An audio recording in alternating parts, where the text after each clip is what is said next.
How are we doing today? This is the Paid in Green Peppers podcast. I am one of your awesome hosts, Mr. Patrick Hite. And with me, as always, my partner in grime, Mr. What? Oh, God. That was an attempt at humor. Attempt at being the operative word. I'm Shane. My name is Shane. Like they don't know. The only people listen to this like our three friends. So they don't know who I am. I ain't got enough friends. Yeah, after this you won't. So anyway, so how was your commute to the studio today? Long and boring. Yeah, I understand. It's an hour and a half interstate. What this is not Mad Max. These are the sacrifices we make for this show, though. This is not, Fury Road. I didn't have to deal with the people on the, swinging on the poles and the gimp playing electric guitar shooting flames. Although it would have been interesting. That would have been better. Yeah, I would have stopped and taken a picture of that. You better put it on your Facebook page. Exactly. So we'll use that as a segue to today's film. How's that a segue? It's not at all. That's how I roll, baby. That's how I roll. It's called non sequitur. I don't got a secretary. Speaking of milk. Pass the straw. We've derailed immediately on this one. Anyway. You have to be on the rails to actually derail. That's true. You have to have rails.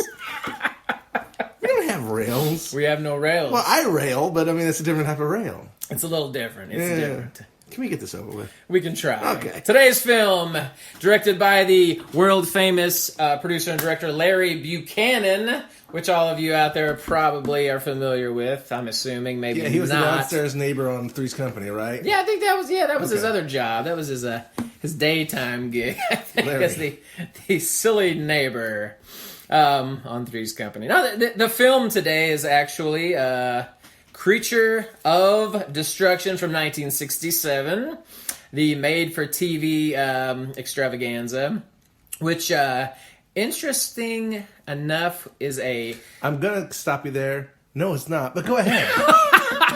Some of you out there might find this interesting. It's actually a made-for-TV color remake of an older film, The She-Creature from 1956, which was directed by Edward L. Kane or Khan. I'm not exactly sure how you pronounce his name. But anyway... The uncredited remake, mind you. It's uncredited, that is true. In other words... And that is stolen. Yeah, they stole the idea. Intellectual property theft is what that was. That's exactly right. And Buchanan was famous for doing this. He worked for AIP. In this particular instance, it was made for TV, so it was under the AIT, American International Television guys, under his side company, Azalea Pictures. If any of that means anything to any of you guys. Does it? No. No, I didn't think so. But this is what you call filler. He just wants to talk. I don't know why. This is backstory. It's interesting. The fans love this stuff, don't you guys?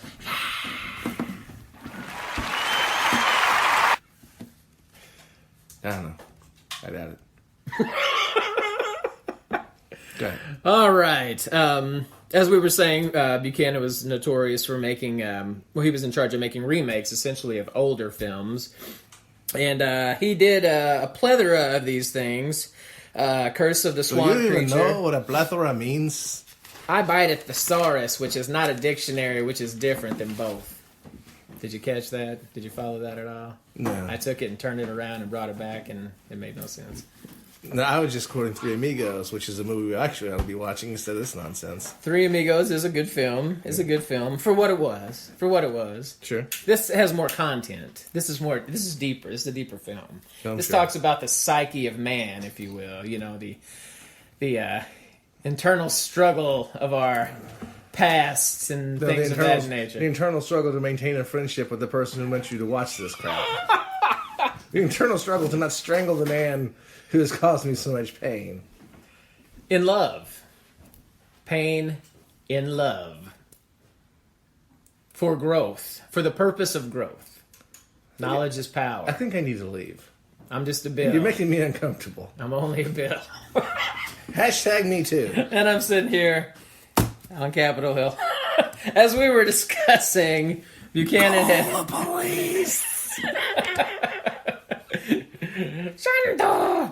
Anyway, Buchanan had made several remakes. Zontar the Thing from Venus from 1966, which was actually a remake of the film It Conquered the World from 1956. He made a film called The Eye Creatures in 1965, a remake of the famous Invasion of the Saucer Man from 1957.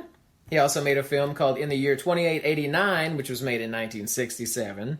Wrap your mind around that. And it was a remake. Wasn't that a song? Yeah. In the year 2989. In the year 2889. Is that the one you're talking about? I have no I don't think that's it is something. Sure. But anyway, that was a remake of the film The Day the World Ended from 1955 and so forth. So he kind of got into this groove of remaking these films with little to no budget, but a lot of heart. Wouldn't you agree? No. The man had vision. He was a visionary. He had a lot of heart. If he had vision, he would have used light to see what. I mean, at least light a candle, get a flashlight, do something. This was. You could develop film with this. Helen Keller would probably do a better lighting job than this guy did on 90% of this. You're right. I mean, it was a very dark film.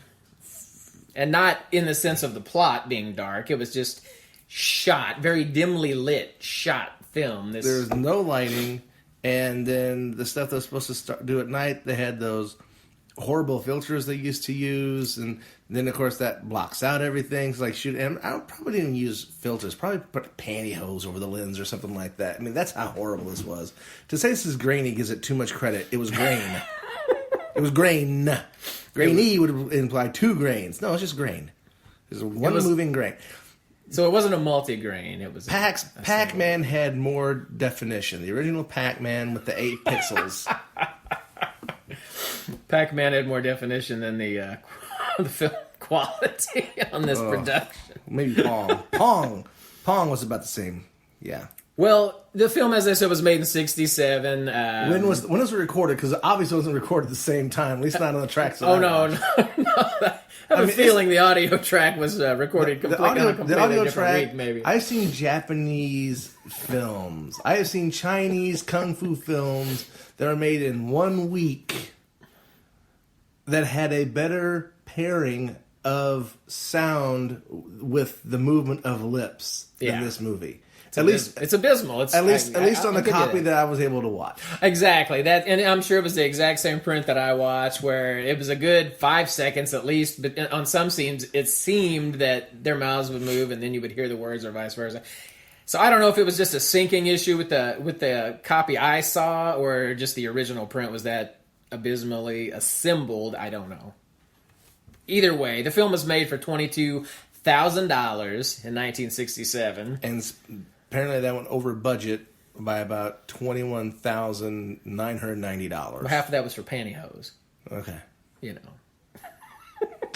Not for the movie, for the director. Right. Yeah, the Ed Wood thing going on. And the special effects were done by, and I don't know what special effects they were actually in the film, but it was by a gentleman named Jack Bennett, which you probably have never heard of. I am not familiar with the gentleman in question, but anyway, he is credited as special effects.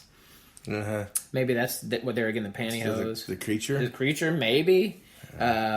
I really don't know. But I do know that they used the exact same suit in 1969's the movie It's Alive, not to be confused with the giant deformed killer baby film by the exact same name. But Buchanan shot this one as well. Different plot completely. The giant baby film, is that like the pro-abortion film? Well, you have a giant killer baby, we have to... That was the original. Is that the Planned Parenthood, real? Like, if you don't have an abortion, this is what happens? It could be, because the thing has claws and a humongous head and fangs and actually... Sure. Yeah. So anyway, a much more popular film than Buchanan's version, but I digress. Okay. The tagline of this film is, "When darkness came, strange natural desires to possession of human soul." That's the tagline. I didn't make that up. Of a human's soul. Yeah. So did you get that out of the film? I got nothing out of this film except pain and bitterness. Pain and bitterness and a lot of suffering. Yeah. Well, it was filmed on location. There's a bright side in Tanglewood Lodge, Highway 120. They needed that kind of publicity. Exactly. Lake. Because they kept calling it Tanglewood Lodge. Oh, this is Tanglewood Lodge. Oh, this is Tanglewood They promoted Lodge. it highly in the film. You know, most of the time they will change the name of a locale. They didn't in this. They didn't in Lake that. Texoma, Texas. And I'm wondering if that place is still open. I'm betting no. It's probably a tourist attraction due to this film. No, it's not. I could see them having a giant sign out front. No, they wouldn't. Home of Creature of Destruction, maybe? No. No. No, they would. There's nothing else. Hide their face in shame, burn the place down, and in regret, and sacrifice a goat to the gods for forgiveness. Well, if I'm ever traveling down Highway 120 in Texas, I am actually going to check out the filming location of Tanglewood Lodge if it does, in fact, still stand. It has Do you even leave the apartment? No! What do they call that? A shut-in? An invert? Or I don't know what they call it. Agoraphobic. I don't stay in here. I don't study science. I don't know what I'm talking Stay in here like Howard Hughes and save your urine. Because it can be filtered and drank. That's a fact. Not but that I would encourage that. But you shouldn't use it as beard oil as you're doing now. Oh, no. But it's so soft. Yeah, no, it's not. The beard's not soft. It's got a shimmer. The flies are soft. The flies are landing on your face. Only once they perish and begin to decay do they Right. become Okay, soft. I've disgusted myself. Now, can we move on? You're right, by the way. Jack Bennett was the suit creator, if you could call a wetsuit, being created. He bought that, I'm sure. And he made a mask to go with it. Can we just talk about the mask for a minute? The mask, yeah, absolutely. Okay. That's the Now, highlight of the film. I very rarely suggest anyone have anything to do with the films we watch. I in fact, actively discourage anything like that. And in fact, would suggest that people go out and find whatever copies there are and burn them. Cleanse the world. Bring down the websites that these things are on with some sort of Trojan virus. Just whatever, stop it. But just for your own curiosity, Google search Creature of Destruction, and you're going to come up with this mask. And this mask, when I saw this, I immediately brought to mind was what was popularly referred to as the Tojo character from World War II. When everybody drew the Japanese that we were fighting and called them all sorts of horrific names. But the eyes, which are ping pong balls, they have slits for pupils, but the slits are not up or down or even horizontal. They are slanted. Like, a bad Japanese cartoon. And then the teeth are these huge buck teeth that stick out over the bottom lip. Like, a bad racist Japanese cartoon. Incredibly racist, right? I'm familiar with the Tojo situation, and it was very prevalent in the old comic books and things like that, because these were the evil villains that the U.S. was fighting, and they just made them look more like monsters than humans, which is totally horrible. I don't encourage that at all, that kind of behavior. But this mask is very reminiscent of that sort of artistic depiction. I actually didn't pick up on that until my good buddy Shane here mentioned that, and now that I look at it again, wow, he's dead on. I mean, I don't know. I just keep waiting for it to pop out. So sorry because it's how it's done in the old cartoons. Yeah. And this Jack Bennett who did the effects, it says he created the suit. He was a Dallas ad exec turned, I guess, self-proclaimed special effects whiz. And World War II vet with an axe to grind. And I suspect that's probably true, yeah. Spent a lot of time in a Japanese concentration camp complaining that the roaches in his rice were, not sauteed like he liked. They were boiled. Unhappy, yeah. He's not a happy guy. Not good. Sure. It's one of those films where you actually see the monster at the very, very, very beginning of the film. There's no surprise. Well, here's the thing about the beginning of the film that it just confused the bejesus out of me. You've got a guy in a tuxedo, right, looking on the beach, seeing somebody in a bad suit stumbling around, and creature goes and kills somebody, and I didn't know what in the world was going on. And was that the same person who ended up killing later? Was this just sort of like a That was actually the end of the film. For some reason, they started the film with the end of the film to give you sort of a look at what's going to happen. So, essentially, it was like a giant spoiler alert. The film began with the end of the film. Okay. So, don't ask me why they assembled it in that fashion. The question is was that just the copy that's been out there? Or Probably. I mean, I don't know if that's really how the theatrical print was assembled. Well, it's such a crappy. Well, it's not a theatrical film, so actually it's a TV film. It's such a crappy film that it wouldn't honestly surprise me if that's the way they wanted it. Yeah, and I would lean more towards that theory actually, because it was made for TV, and that's probably how they slapped it together. I'm guessing. Just try to keep your interest. I have no idea. Yeah, because it begins with the shot, like you said, of the old man, just like sort of like John Carradine from House of Dracula, where he has the top hat, the whiskers, and the suit and everything. He looks like some magician kind of guy or something. It's the old, vaudeville carryover look for the magicians, where everybody had the silk top hat, and the tuxedo, and the cape / cloak, and it was all part of the look. And very dashing, and that's fine. Oh yeah, very nice. I mean, he's just sort of standing there on the beach, and nobody. That's how the whole thing opens. It's just he's standing on the beach, and then the creature pops up, and suddenly is chasing a person with no context. Yeah, kills a person with no context, and then the movie starts. Hey! Yeah, it's like, so if you don't really want to watch the entire film and see how these things and you don't play out, and trust me, you don't. You could literally watch the first 2 minutes of the film. And no, you couldn't. You can't watch the first. You endure the first 2 minutes of the film, and you'll pretty much get the gist of it. But it is what it is. It's just entertainment. It's a TV movie, so there's no over the top special effects or anything. There's nothing. There's no under the top special effects. It's a sad state of affairs when the water creature makes me pine for the days of Zat. Yeah.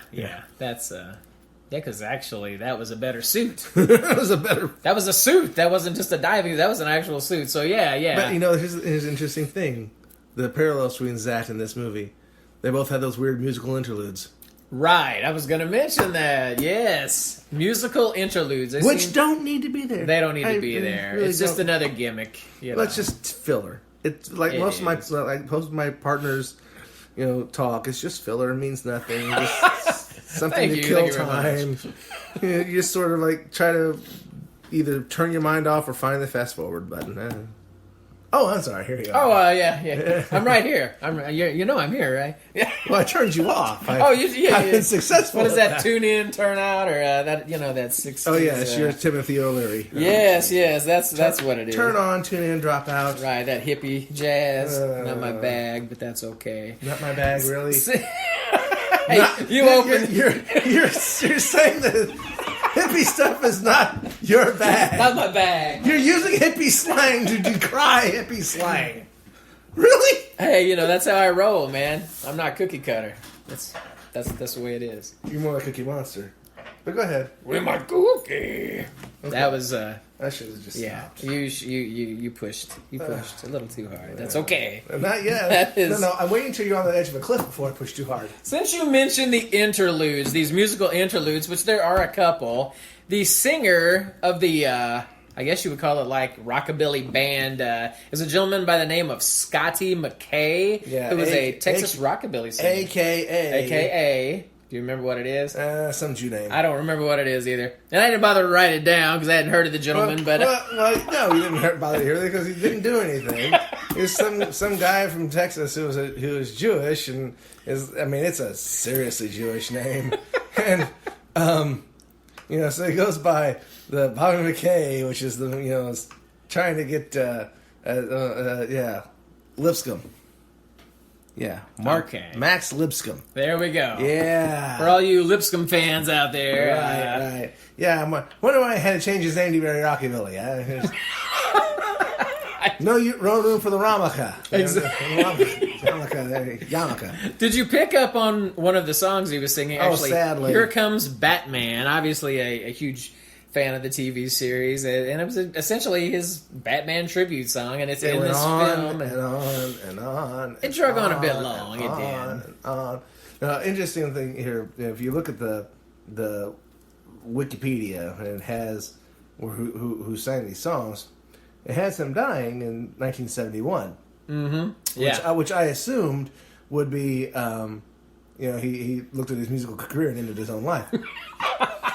But no, he actually that's a mistake, and I mean I can't believe that Wikipedia would have a mistake. 91. He died in 91. So he lived to be a ripe, old, shriveled up guy. I guess he lived a long time. Didn't Sure.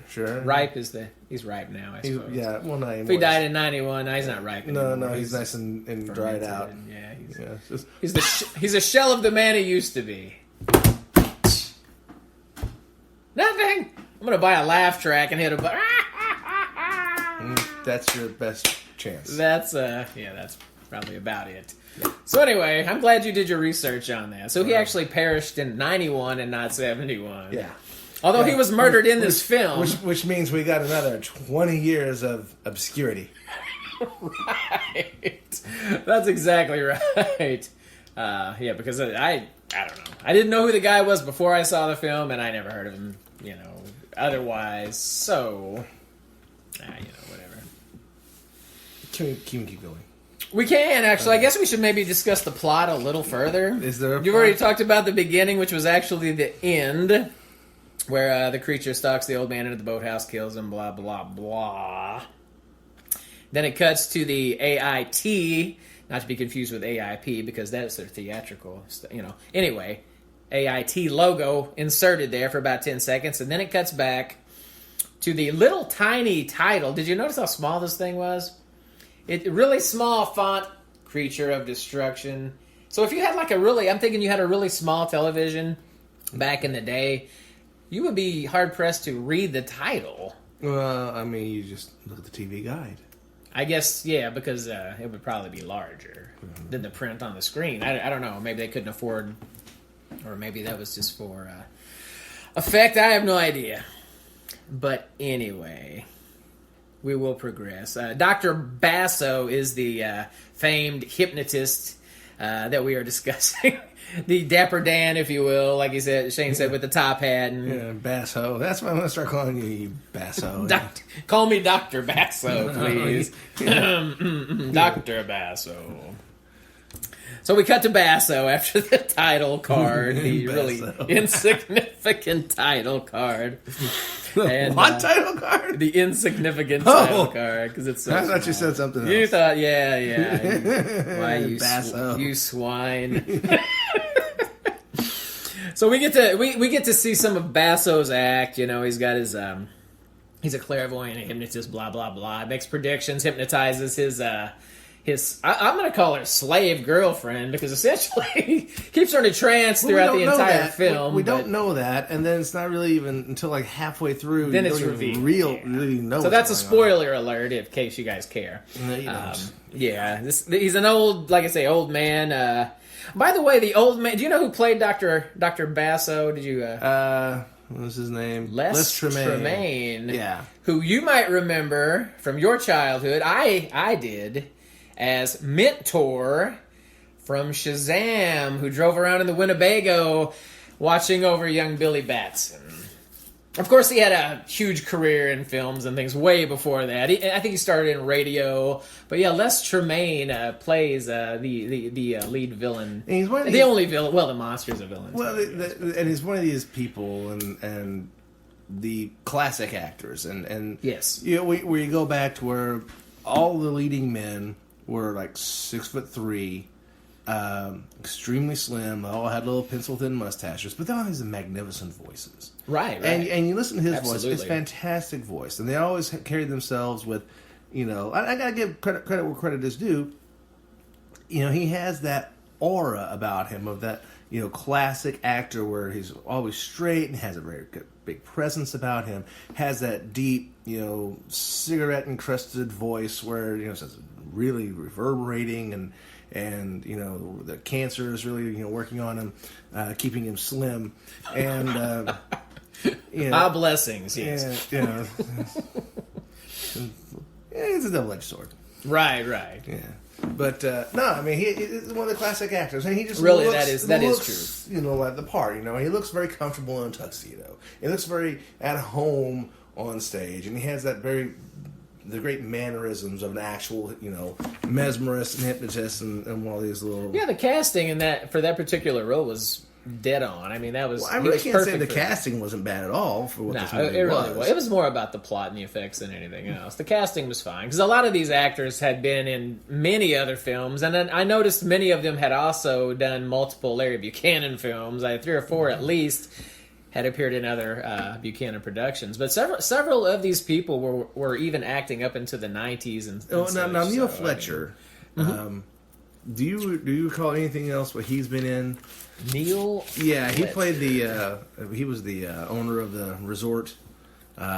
Yes. Because he had, I didn't do any research on him, but he had a very familiar sounding voice. I don't know if he was like a voiceover guy that did a lot of work or what. He might have been. I know he was in Zontar, Mars Needs Women in the year 2889, all Buchanan films. But I know he had done some other works as well as that. I think he had a pretty long career as an actor. One of these particular actors was a voiceover guy. And... As we check the font of all knowledge, the internet... Hey, the magic box never lies. It is full of useful and somewhat useless information. Sure. Let's see here. Oh yeah, this guy worked up until 2005, apparently.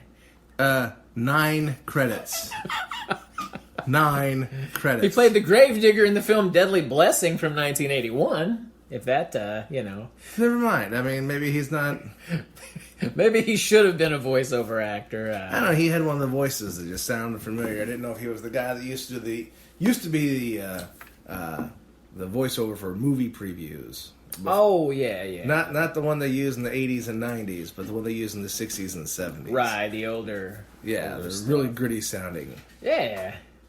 I don't know. I could see that, though. Absolutely. I could definitely. Well, either that or the person who did his voiceover during the re-recording was the guy who did all that. Right, because who knows? I mean, who really knows about, these kind of films? They went together fairly quickly, and, I have heard of situations where the actor had to go and do something else, so they had to bring in a voiceover guy to do the lines. So who knows, Yeah. And like you said, many times they don't match up to the voice action. Which can be comical, or sometimes it can just be downright annoying. Extremely annoying. Extremely annoying. Exactly. I don't know who I'm impersonating someone. I don't know who. I think you're trying to do Morgan Freeman. Oh, maybe that's who I was saying. Yeah, I was sort of I don't know who. That's not Morgan Freeman. I'm Morgan Freeman. Fred Sanford. Fred Sanford. That's terrible. Okay. I never claimed to be an impressionist, if you will. Can we just, you don't even do a good impression of yourself. Can we just stop? That's true. The plot. We were talking about the plot of the film. Essentially, the plot revolves around this club ran by Sam Crane and his wife, Mrs. Crane. That's Mrs. Crane? Mrs. Crane, yes. Mrs. Crane not home. Played by Neil Fletcher and Annabelle Wienick. Does she even have a line? I think she had a few. She was sitting on a couch at one point rambling about the act, right. how amazing it was. That's right. May not mean anything, but Dr. Basso predicted there's going to be blood and death and destruction everywhere, and maybe just because he called it out, we're all going to die. Yeah, that. Yeah, and then her husband's all like, nah, it's just an act, it's all this, it's just showbiz. Well, baby. I mean, the whole, what even she said was not what. No, it wasn't. It was. The prediction was there's going to be death or something, and then she's like expounding on it. She's like, from millions of years ago, hovering over us at this very moment, and watching our every tailed move, and we're all. And she kind of embellished the story a little bit, yeah, or the prediction. I shouldn't say story. The prediction was embellished a bit. Yeah. The prognostication was indeed murder, however. That's sort of a half quote from the film. From the clairvoyant Dr. Basso. But anyway. So anyway, this old rich couple who I guess they run this resort are talking about, Basso's prediction. And okay. Here's a question I have. Yes, This is one of these ridiculous little things. Later on, the Mr. Crane, who's the owner of this place. Right. Also the father of the prospective hero's fiance, his daughter. Right. Yes. But talks about, how he's always looking for money. And he said, even in my retirement, I'm looking at the front page of the newspaper every day trying to find money. Like, you're working. How is this retired? If you own and run a resort, that's not retired. That's kind of quite the opposite of the definition of retirement when you actually are running a business, right? I don't think that's, yeah. Just a detail. Yeah, no, you're absolutely right. It's just like, what are you talking about, old dude? All right, so, can we just start? So, there's going to be some death. Someone died. Right. There was a murder in a house on the beach. Yeah. Down from the resort. Yes, and our prospective hero, who's in an Air Force uniform, constantly. Yeah. He owns no other clothes, apparently. Apparently, and I mean, I didn't realize that, when you're off base, and there's never even, you just walk around in uniform with medals! With your medals! Yeah, you're right. He's got, all decked. Got the medals. He's very proud of those medals. No, you don't. I mean, that's like stolen valor nonsense. I mean, if this is YouTube day, someone come up and beat his butt. Yeah, that was pretty ludicrous. That and then this whole thing about, he's a parapsychiatrist for the Air Force. Right. I wasn't familiar with that job, honestly. I recall, from my conversation with my multiple military friends, how big parapsychology is in the military. Because when we're talking about the best ways to, kill, maim, and nuke countries that are aggressive toward us or we just don't like for whatever reason. Right. It's best to have someone who knows about psychic phenomenon. Jesus. Just in case. Yeah. Dot all the I's, cross all the T's, baby. Yeah, I just... Yeah, the guy was on a date and he had this thing on a beach. He was walking along a beach. He's got this... They're walking around through brush. He's got this suit with all the medals on. And They hear a scream. Of course, that's when the murder has occurred. And, Which is, shown absolutely no detail. No. The murder is the person in the suit flailing at the camera. That's all. Well, that's what every murder is. You're right. And there's no blood and there's no anything. It's just, Yeah, there really wasn't any blood in this film, was there? No. It was a bloodless film for a murder. It was a bloodless coup. Thing. All smotherings. Oh, goodness. One of the cops that was investigating the murder at the beach house, one of his quotes was, "The neck was broken in two like a pile driver hit it." Which tells us the magnitude of strength this creature is wielding. Well, what really disturbs me is that he knows what it looks like if someone gets hit with a pile driver. He did that in experiments. Hey. And this is the 1960s. He's kind of an older cop, so he grew up and was a cop in that era where, like, oh, you're a hobo, come here, whack, Let's see what happens if we throw you under a train.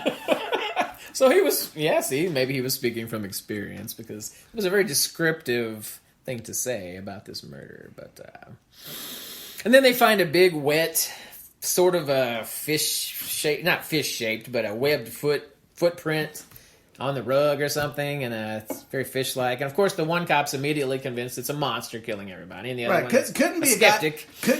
Number one, there's only one footprint. Now, the monster went through the entire freaking place. It was hopping on one leg. But hopped in on the one leg and stood in one place and killed everybody, apparently, and hopped out backwards. Because it's a perfect... And it couldn't be, I don't know, Scooby Gear. Let's just say there was a whole lot of them. Yes. You got the big flipper thing. It couldn't be someone in Scooby Gear. It has to be a monster. It must be a monster. I keep my mind open to all possibilities. I'm a scientist.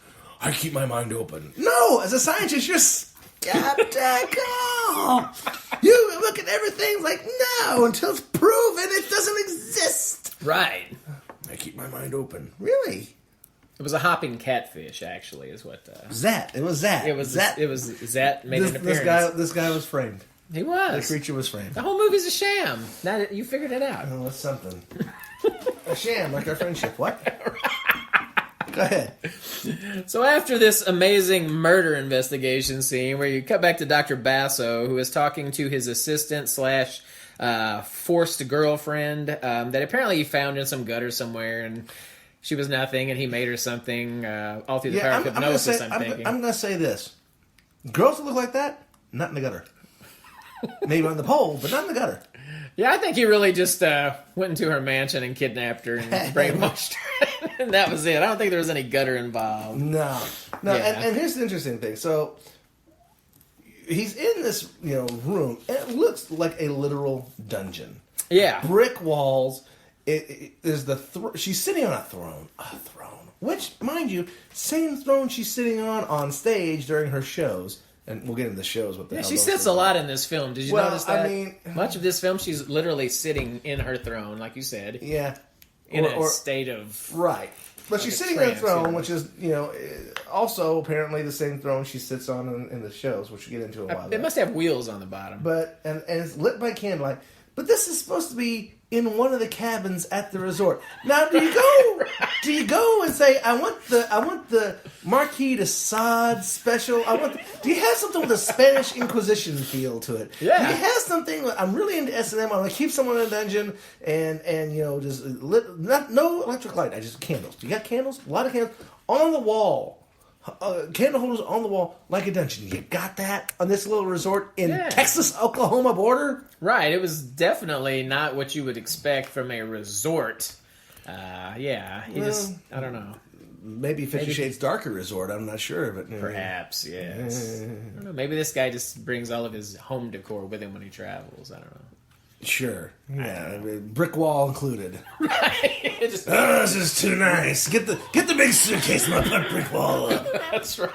It's just one of those printed stickers that just sticks to the wall. I need something more of a dungeony feel to be comfortable. It's one of those fathead stickers. That's what it is. You just roll it out. And when he's done, he peels it off, rolls it up. And Sure. Puts it in a long cardboard tube, and takes it to the next resort. Kind of like on that Brady Bunch episode where they go to the amusement park and no, I have no idea. And the dad loses his plans. I have no idea. It's a Yogi I Bear have poster. no idea. Oh, you got to see that episode. It's fantastic. No. Brady Bunch. No.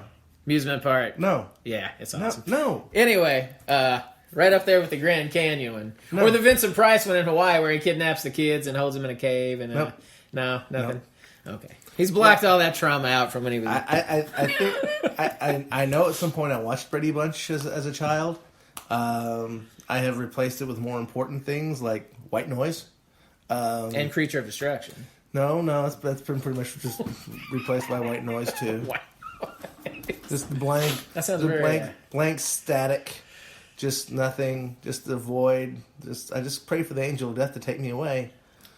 Sweet escape. Let it be. Let this be done. Sweet escape. I don't want to be here anymore. A box full of maraschino cherries and some white noise. Now, you don't like fruit. What am I talking about? Or chocolate. You don't like chocolate. No, I don't even know. Wash it down with some chocolate milk. I have no idea. When does it hurting to stop? That's what I want to do. It's almost over. No, not exactly. Well, let's talk. Okay. So she's sitting in the chair. Yes, and he's comfortably. Stiffly. And he's hypnotizing her and doing all this stuff. And when I touch you, you'll wake up. Okay. Here's the thing. This whole mesmerism, hypnotism stuff, the act. And I get it. This is the days before cable TV. This is the days before VCR. This is the days... Slightly after, just looking at a fire and throwing random creatures in it to see if they burn. I understand the entertainment is a low bar. Yeah. But this act is merely him talking to an assistant. Right. Now, not someone from the audience that would have been like, oh, let's bring you back through your past That'd be lives. more impressive, right? Or a random person. Or let's take you through this, or make you do little tricks, or make you cluck like a chick. No, it's an assistant.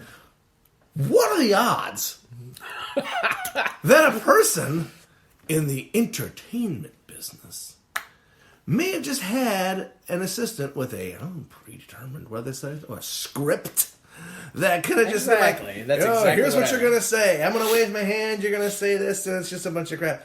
I mean, there's no act to it. And even, let's just say, for the sake of just really bad argument, that is the act, okay? That isn't.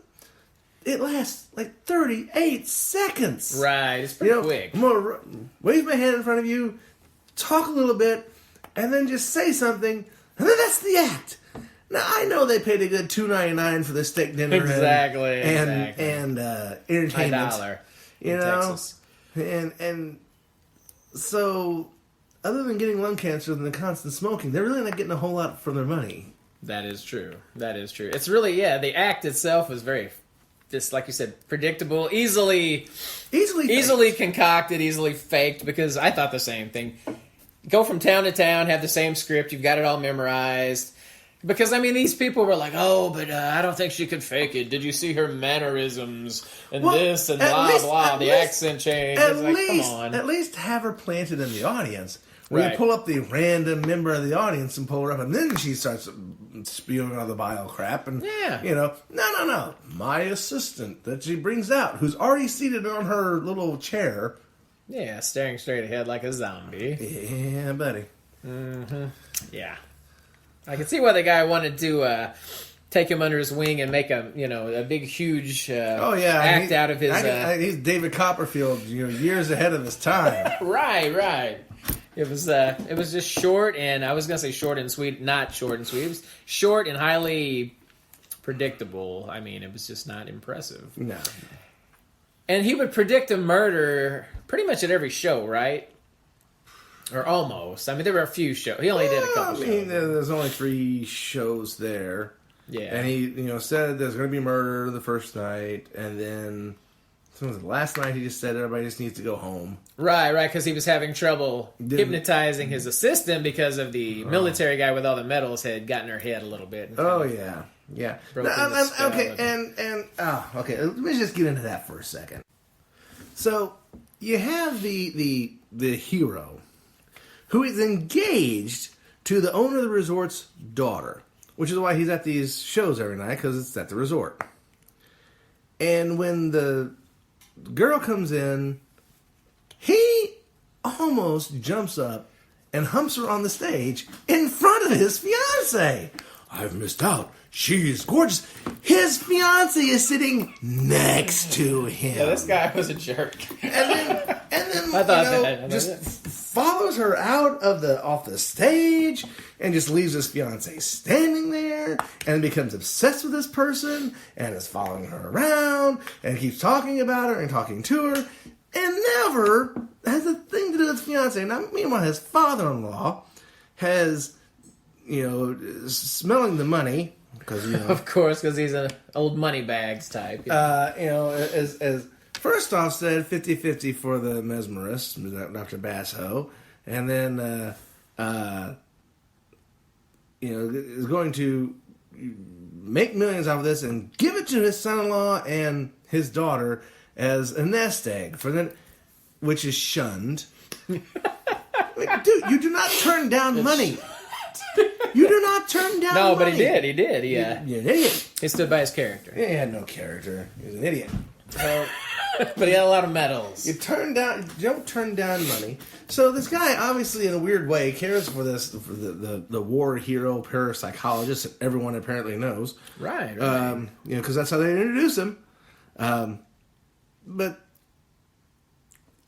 this guy is treating the war hero is treating his fiancée like just so much cooled off dog poop. I mean, it's just really... Yeah, because once she enters the picture, the assistant, you hardly ever see the fiance or girlfriend, whatever she just stands there. She's there. She's there as a prop almost. I mean, he doesn't interact and with her shooting him a look every once in a while. Yeah, which I would think she would be, since he was becoming a total jerk throughout the film, ignoring her and ignoring the money. Just not cool, man. Even though he was the hero, that's not. But he didn't do anything heroic. No, he really didn't do anything. Did he? He talked to the assistant, whose name was Dorina. Yeah, and talks to her, and then convinces her to sort of resist the hypnotism, And Dorina's always like, Basso, let me go. Just let me go. That's exactly how she sounded, too. Well, it is for real. I mean, that's pretty much the dialogue. I mean, yeah, and so you have that, and then just, I guess, sort of the ultimate part of it, or the last of it, it's like, you need to resist him, and I'll help you. I'll be in your thoughts, too.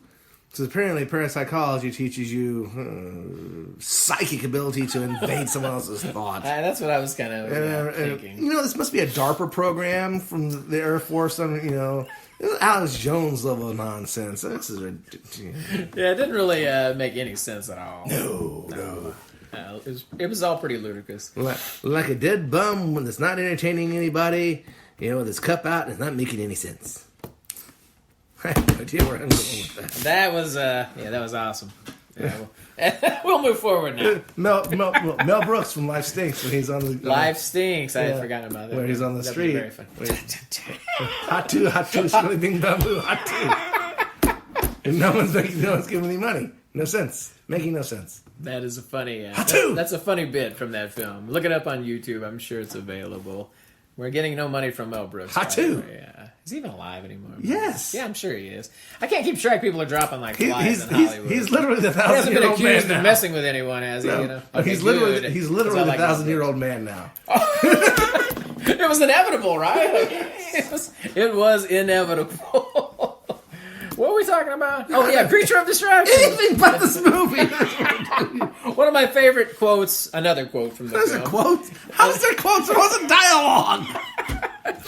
This I found amusing when Basso predicted another murder, and he says, this is a direct quote from the film, "She will come out of the lake again, and she must kill." Why? Why must she kill?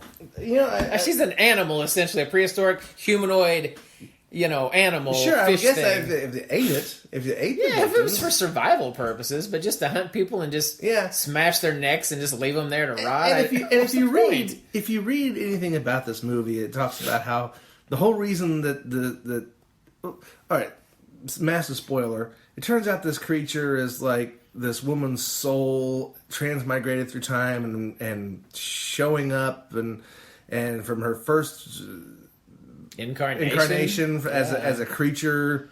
Very eloquently put, by the way. That's very. So that's what the whole thing is. It shows up, and when she's under a hypnotic trance, her soul turns into a physical creature from the past, millions of years ago, and is killing things. Okay, but if you look at anything on this film, it talks about the reason the creature kills is because Dr. Basso hates the world. Now, it doesn't say anything about that in this freaking movie, except toward the end, where the guy goes, "He doesn't like the world. I think he put a match to it if he could." Well, I put a match to the world. It doesn't burn. And I think that's only because his plans didn't exactly play out the way that he had hoped. If you take a match, you hold it down to the world. Probably not going to burn. None of what happens. Nah, it's probably just going to go out, really.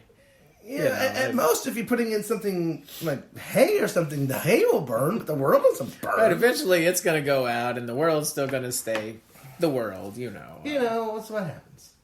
So yeah, you're right. A lot of these online synopses are pretty inaccurate because he really gave no reason for anybody to even put that online that he hated the world, because he seemed pretty happy to me. He had this slave chick that he bossed around and did whatever he wanted, which I don't condone that kind of behavior. Well, if you're that old and have a woman look that good under your power, you're going to be happy. So why did he want to burn the world? See, I don't know. Because Viagra hadn't been invented yet. He was frustrated, so perhaps, now we're getting somewhere. There you go. This is how things get online. This is, Yeah, sure, why not? Yeah. We just have to reason through it. Now it makes sense. Because he was considerably older than his woman. Sure. Yeah. It was one of those daddy thing. I don't know. Anyway.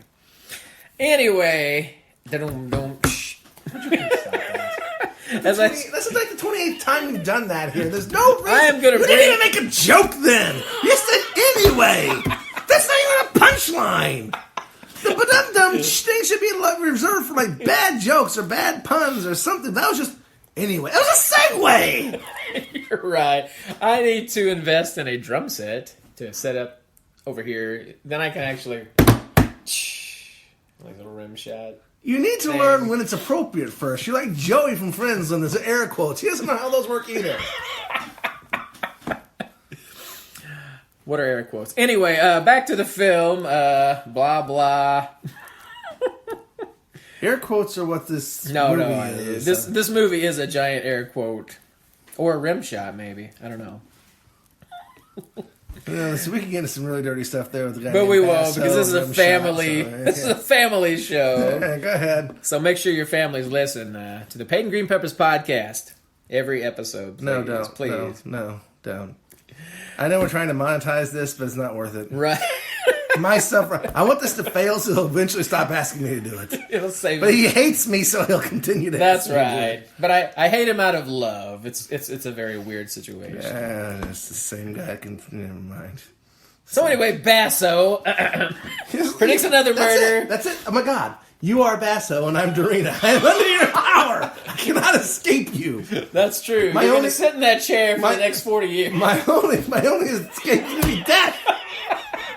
You're going to put a match to the world when I'm done with you, buddy. Oh, God. Or maybe that's my job. But anyway. The musical guy we talked about earlier. I was so glad we could keep derailing because this is much better than the movie. Oh, this guy, this is after another murder prediction, by the way. Sitting on the beach, all these kids just sitting there. No, wait. Whips out a guitar, remember? No. Actually, he rides up on a motorcycle. Everyone just shows up. All these kids just show up. Just out of nowhere. Out of nowhere, and they have a bucket. And they put the bucket down in the sand and then sit around in a semicircle. Nothing's on the bucket. Nah. And then this guy rides up on a motorcycle, an old Triumph. I was going to ask you what kind of bike that was, because I didn't pay enough attention, honestly. And so he rides up on the motorcycle. Okay. And just because I am this weird thing, that's not the way a Triumph engine sounds. That was a Harley Foley effect to the big throbbing, rumbling engine. So that was stock audio, most likely. That was an audio effect called a Foley for the motorcycle. Okay. And it's not the way a Triumph sounds, particularly a 1960s era Triumph. Those had a much higher droning sound, not anything like that. Rumbling, throbbing Harley sound that was on that. So he shows up on a motorcycle and then pulls guitar out of nowhere, like Highlander with a sword. Yeah, I don't know where that thing came from. And then sits down and sings another bad song. Yeah, and then gets up. The kids start dancing too, remember? They love this guy. Apparently he's the idol of the beach. I fast-forwarded through it. I'm like, okay, sing him. I can't take it. After dealing with Batman, I did not need to hear the sequel of Green Hornet, whatever the hell. Whatever his other song was. Scrub, get questions. So he gets back on the bike. Guitar disappears. Guitar disappears. Again, like Highlander. Right. And then the bike stops for no reason. I think is it supposed to be stuck in the sand? Because I wasn't quite sure. Well, no, because it stopped. Yeah. Because you see him trying to start it again. Right. And then suddenly it's stuck in the sand. Now, it was not running. I don't know how that happened. It's stuck in the sand, and he can't seem to get it out of the sand. Here's the thing: it's sand, not mud. Right. And it's a Triumph. A very small motorcycle. Easily pushed. No reason he couldn't have gotten that out. Even by its own power, and it wasn't actually going to be stuck in the sand like that. That's just not the way things work.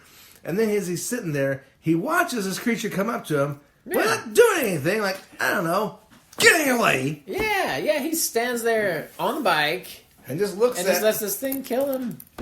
Maybe it was his own realization. This is the kind of music I'm putting in the world. I deserve this. Yeah, this is karma come to get me. He was doing the kids a favor. Really. Maybe he was just waiting for Batman to show up. Maybe he was. He was such a huge fan. Yeah.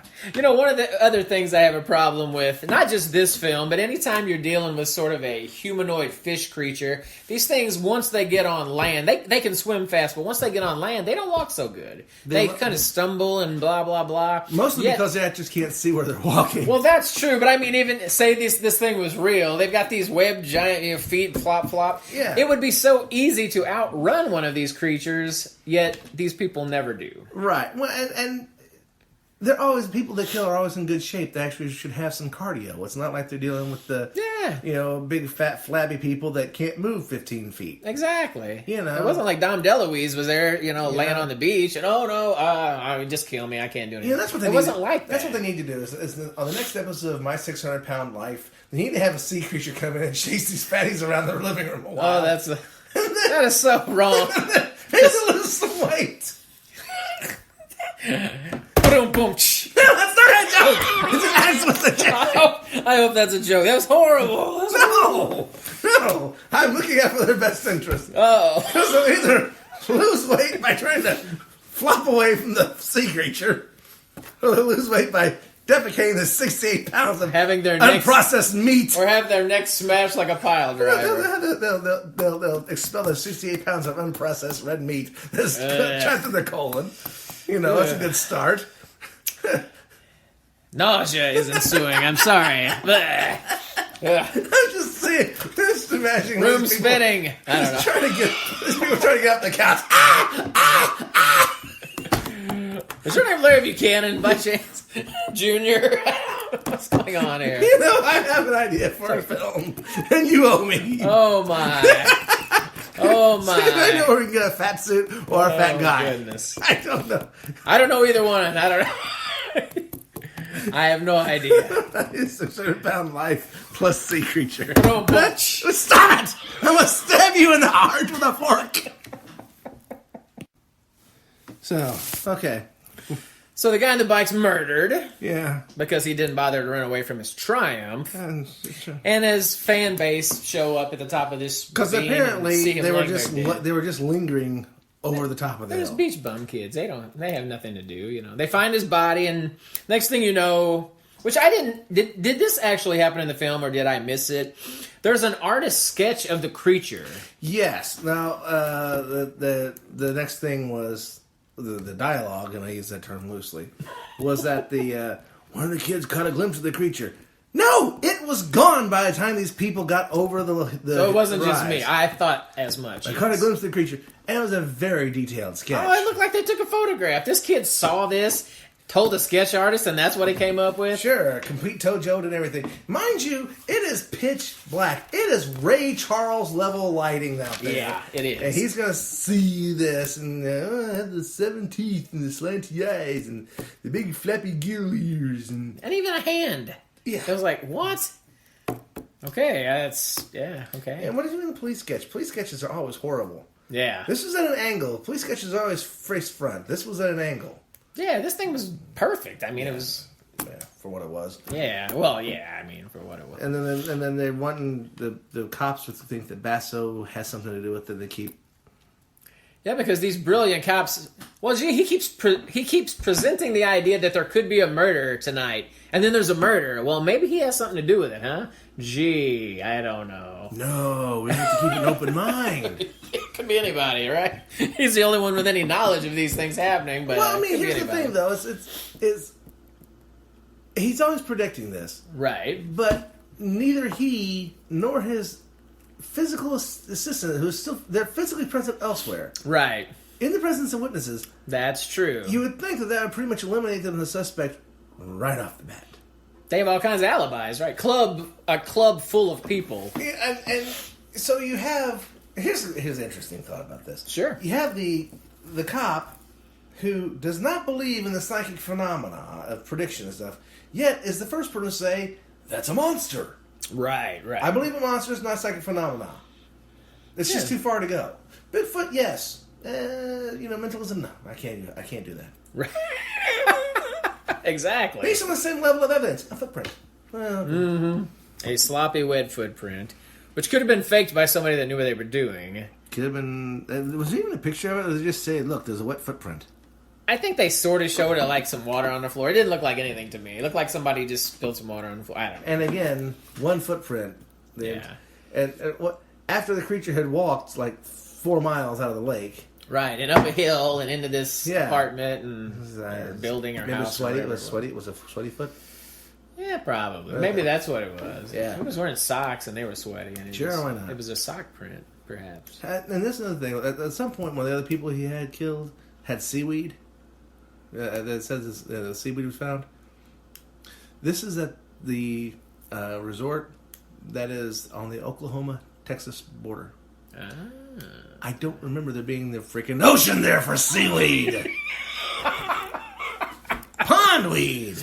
Water plants. Ponska. Something. Sure. Seaweed.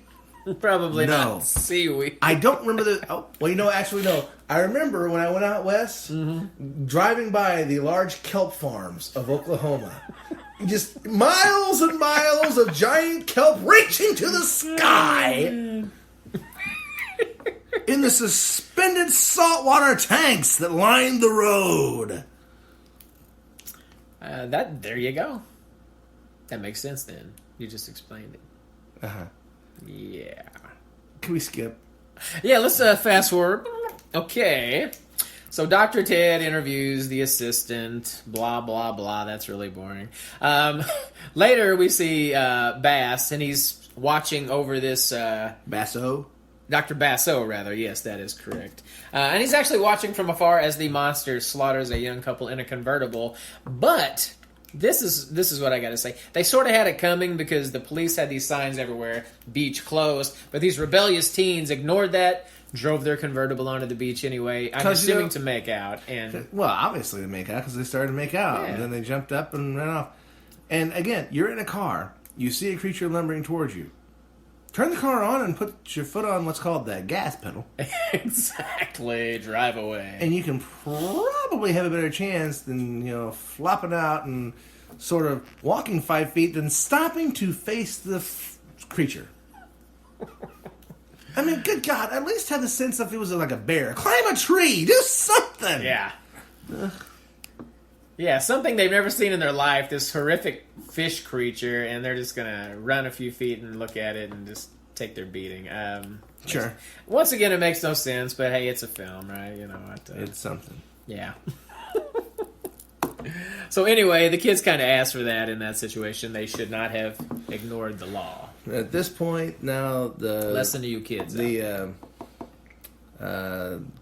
Dell, the hero, has now become enamored with Dorina, and is telling her he's interviewing her again, and then now she's out from underneath the spell of the Dr. Basso, and she's more open as to what's going on, and she doesn't quite understand what's going on, and that's when he tells her that he's going to be there to keep her from being under his spell. Then they're going to go away together. You're an engaged human being, you son of a... Yeah, I know. That bothered me throughout most of the film, actually. His behavior was not okay. No. Not okay. No. So anyway, we've got more scenes of Basso performing, blah, blah, blah. It's that exciting, too. No, really, it kind of is. Then she, at the last performance, she was under the control, but then the other guy kind of dehypnotized her, and she resisted him. Yeah. And that's when Basso told everyone to leave, and then the cop gets up and says, "Do what he says! We've got cops everywhere." Why? Why would you... Oh, okay. But if she's resisting the hypnotism, if she is able to resist being put under, how then is she manifesting the creature? I don't know, and yeah, I found that because interesting then she's still in the trance, right? But she wasn't in a trance because she resisted because she kept staring at the guy who's sitting next to his fiance, right? Using his whatever he was using, paranormal psychology hoop-de-doo. Again, if you didn't catch that, that's paranormal psychology hoop-de-doo. I'm glad you repeated that. Dear God, do we have to go again? I thought you were making a joke. Anyway. You in the heart. Right. No, you gotta find it first, buddy. Yeah. I have a servant's heart. Oh. I keep it in a jar on the mantle as an example of the servants. Floating in formaldehyde or something. All right. So where were we with the plot? Okay. We were at the end. Where the last show where she resisted. Right. That's right. And then they manifested the creature, Right. And then everybody left. Everyone left, yes, as they had been warned to. And then the retired / still working owner of the resort does what any normal human being would do when he doesn't know if anything's actually going to happen, and there's only been the word of a guy who he thinks is a fraud. Right, he does. But he's just going to go out with a .32 revolver. Oh, wow. Yeah. That's some dirty, hairy stuff right there. And why is he in the boathouse? Or even near the boathouse? Shouldn't he be going home to safety? He was warned I assume he lived at the resort. Well, I guess he did, but yeah, I guess. But why was he searching the resort? Well, that was something. He gets a .32 out and walks around in the dark in his tuxedo, looking for something he doesn't know what's there. Right, that he probably really doesn't even believe exists. Ends up in a boathouse, and the creature. And again, this is what's on the print that we watched. Right, was I'm assuming interspliced with what was the first part of this movie. Right. This is the end, which was also the beginning. Right. Wrap your head around that one, folks. Yeah, some Doctor Who stuff right there. And so the creature's there and chases him. He shoots the creature and doesn't face it. Yeah, it's bulletproof apparently, or just apparently. Well, I mean, 38. I mean, really. Yeah, so it makes sense. Doesn't mean a whole lot. I mean, ballistically, 38 pistol. I mean, that's the practice run for a 357. That's really what you. Listen. That's what he should have had. Yeah, well, that's poor planning on his part. A lot of poor planning. So he ends up in a boat in the boathouse trying to start it instead of just continuing to run. Right. And the creature walks up behind him and apparently he dies. Okay. Yeah. Then murdered once again by the evil. Then the cops creature. are outside and they see something come out of the water. And, And the main cop, who's been believing it's a monster but doesn't believe in psychic phenomena, there he is. Kill it. Yeah. Now, what if this was a prank? Right. What if some guy was... I mean, this is dark and they're far away. Right. And they're shooting at it with a shotgun. And mind you, again, ballistically speaking, that creature's like 9 times further than the reach of a shotgun. And they're shooting it, and it's reacting to being shot, but it's not dying. It's just continuing to. Meanwhile, how did I start? Oh, I'm trying to wrap this crap up. That's why. Right. Meanwhile, the Lieutenant Dan, or whatever was it? Dell, yeah. Yeah, that was Captain Dell. Captain Dell. He hears the gunshots, then grabs the completely tranced Dorina and starts walking off with her.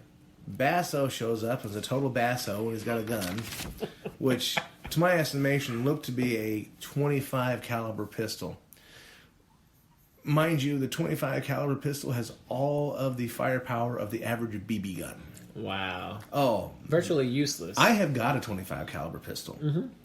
I would do more damage to a human being if I threw it at the person left-handed and be more accurate with the shot. Wow. Oh my gosh, those things are horrible. I mean, you never. No one buys a .25 caliber pistol. But they end up being stolen, and every felon has a .25 caliber. I don't know. It's the felony model. I don't know. Apparently so. So he's gonna shoot Lieutenant Dan, Captain Dell, whatever his name is. It's all good. It all works. Sure. Yeah. He's gonna shoot the Air Force psycho phenomena hero. Right. Because he is. You ruined everything for me. You took her away. Our spirits were one. Right. Yeah. No, you're really like a completely abusive person who literally manipulated and controlled a woman. You weren't together. Yeah. And so he's gonna shoot the Air Force guy. Then the girl wakes up at the very last minute and jumps in front of the Air Force guy. Now, here's the thing about the editing, and I use that term again loosely. But they show that Basso has the gun. Mm-hmm. They show the woman wake up. Yep. Dorina jumps in front of Lieutenant Dan. Right. I'm just calling that from now on. Because she has feelings for him at this point. Sure. I think. Well, yeah, I remember she was going to run off with him. Right. She's going to leave Basso. He is her savior, if you will. Right. The engaged man, and she's going to run off with him. Right. Wow. Not a good message, but anyway. I don't remember seeing a ring on that woman's finger. Maybe that wasn't such a good engagement. Maybe. He had put a ring on it. Right. If he liked it, he should have put a ring on it. That's right. Yeah. No, that was a joke. Okay. No, it wasn't a joke. I'm doing you a favor, my friend. No, you're not. Building you up. No, you're not doing anything. So, Comedy gold. but then there's a distinct time differential. There's a pause. There's a beat. And then there's the showing of the 25 caliber gun. Mm-hmm. Right. Which you see it pull the trigger. Now, this isn't something he was going to pull the trigger and she jumped up at just as he pulled the trigger. She jumped up, then he pulled the trigger. This is not something he could not have stopped. It wasn't an action in motion. Right. This was, she jumped in front. I'll go ahead and shoot. Bang! Shoots her in the back. Again, no blood. Right. They couldn't afford blood. Right on the couch, and again, 25 caliber. A person can take a 25 caliber shot to the dome and survive, but she gets shot in the back, with a bullet that more than likely bounced off of her, and she died immediately, instantly, instant death. And so she's dead. The creature, which has been reacting to being shot but not died, suddenly throws like it's been shot in the back, and throws itself down and disappears. Vanishes, just gone. Gone. Then Basso gets down and we'll be together soon, my love, and kisses her gently on the forehead. Again, this is as much physical contact as I've ever shown. Right. Slight touch on the wrist to wake her up. This is true. And then you hear Gunn, and you see Gunn drop, and then he's still kneeling there. The assumption that he committed suicide. Right, to be with his slave girlfriend. Right. In the afterlife. And again, whatever. 25 caliber pistol. I don't know. Better chance of actually killing yourself if you swallowed it and choked on it. It's that small. You probably could try. Yeah. And that was Creature of Destruction. Oh, and it ends with the same stupid quote. With the same stupid quote that was at the beginning of it. That's true. There's no monster in the world as treacherous as man. Dun dun dun. Sure. Yeah, those things. But anyway, so overall, how would you rate Creature of Destruction from 1967? Well, better than Blood Freak. Yeah. Better than Blood Freak. Didn't quite have the heart and warmth of Zat. I agree. I like Zat better. Overall, it's I probably don't break one of your fingers for this one. All right, well, that's a plus. That leaves 9. That leaves 9. Yes, well, awesome. Well, you get your broken fingers for this, and I'll take my green pepper. You understand that the microphone's not good enough to catch that was tiny little crack.